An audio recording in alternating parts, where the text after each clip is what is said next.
Welcome back, students. Today we are going to start the next part of the story, The Best Christmas Present in the World by Michael Morpurgo. But before we move on to the next part of the story, let us have the short recap of the first part of the story which we have done in the previous video. In the first part of the story, we saw the author has visited a junk shop and he found a roll-top desk which the author wanted to purchase it even though it is very damaged. As the shopkeeper told him that it was early 19th century and oak and it is expensive, but he found which was damaged he may get it in a very little amount, and he took it as a challenge and he started to repair it. When he was repairing, he saw that when he was taking the drawbar, the last drawbar which was very tight, and when he opened it, he saw a small tin box inside. And inside that tin box, there was an envelope and the letter address of Jim McPherson written on it. It was all about the first part of the story. And the main thing to be noted in this is that the note which was written on the tin box, that is Jim's last letter received January 25, 1915, to be buried with me when the time comes. It was a very important note to be remembered. And the last, we have seen in the previous video, in the last paragraph, we have seen that the address was written on the envelope and inside the envelope there was a letter. Here you can see in this picture below the text that the author has taken the drawbar inside, how he was taking and how the letter and everything he was seeing. Just you can have an imagination of it. Okay, so what happened next? Let us read the second part of the story and understand it in detail.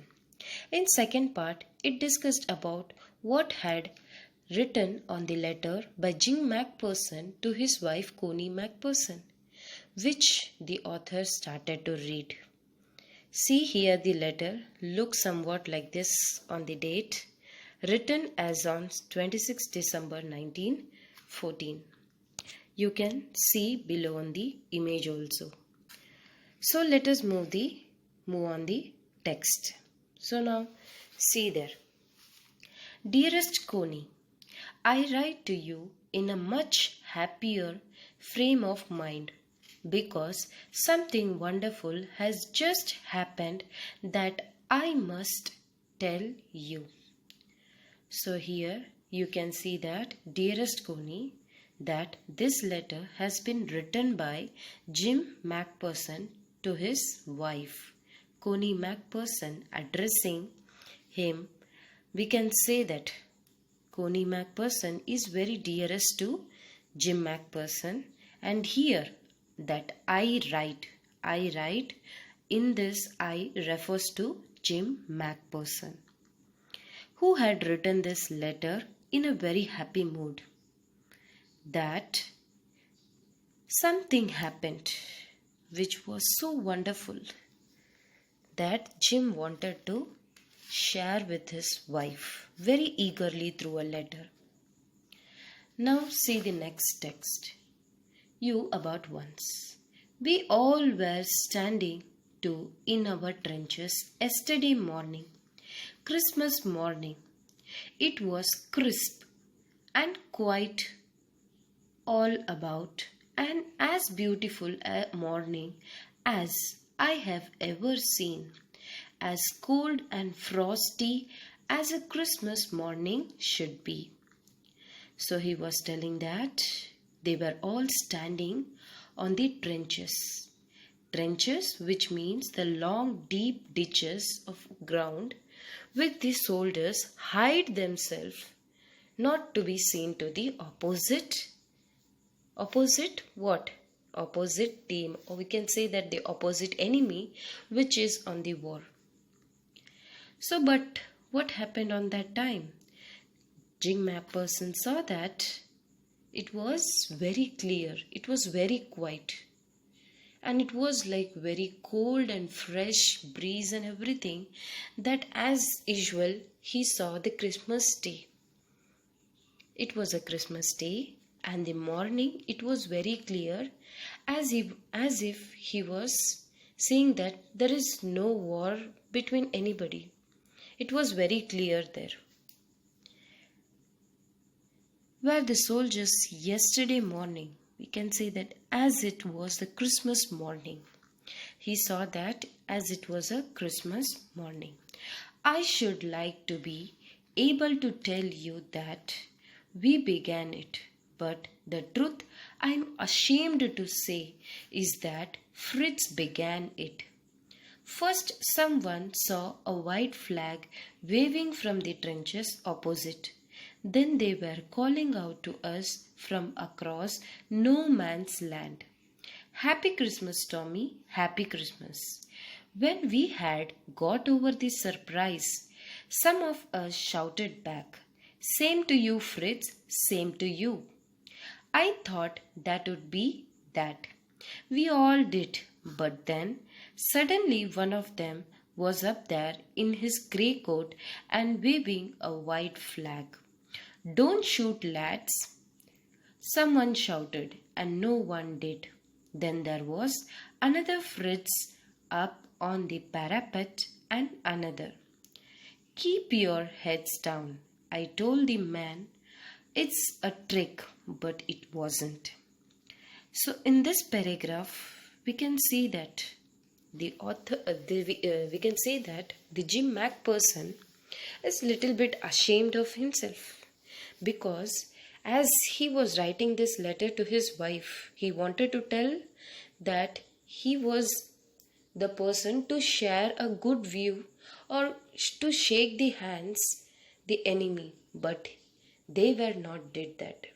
The opposite team, which was standing on the other side, had started it.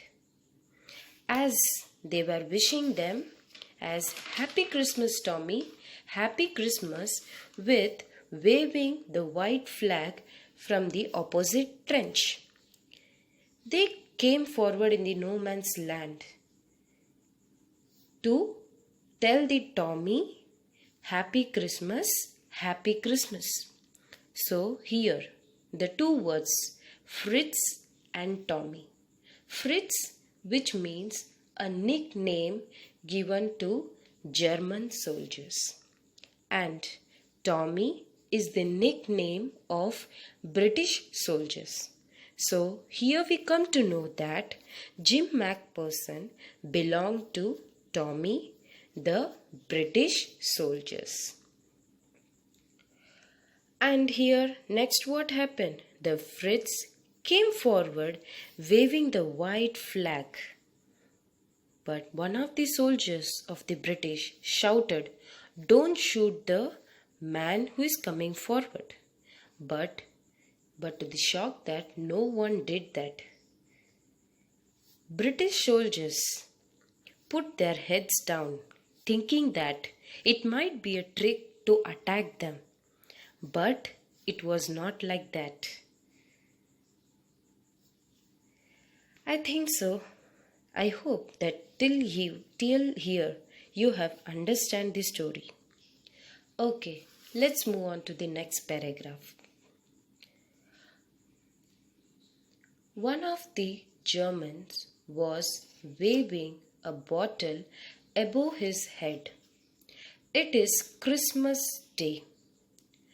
Tommy, we have snaps and we have sausage. We meet you. Yes, by this time there were dozens of them walking towards us across no man's land, and not a rifle between them. Little Private Morris was the first up. Come on, boys. What we are waiting for? And then there was no stopping them there and then. I suppose, but the truth is that it never even occurred to me I should. All along their line and us, I could see men walking slowly towards one another.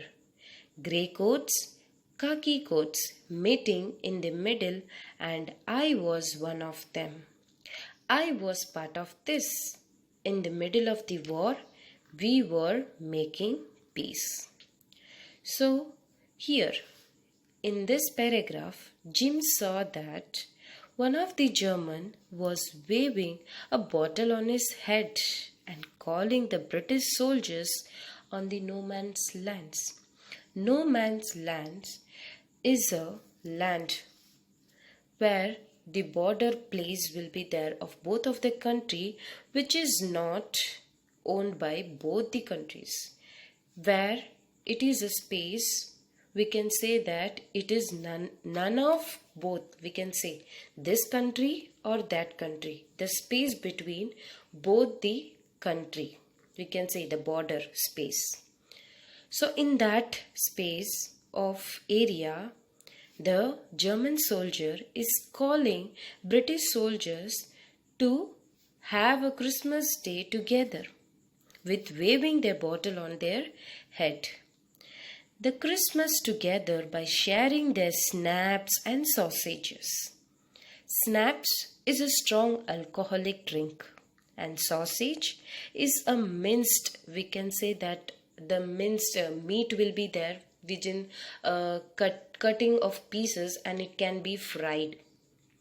So this both has been shared by the German soldier to the British soldiers, and we can see that no rifles was there in the hands of the soldiers.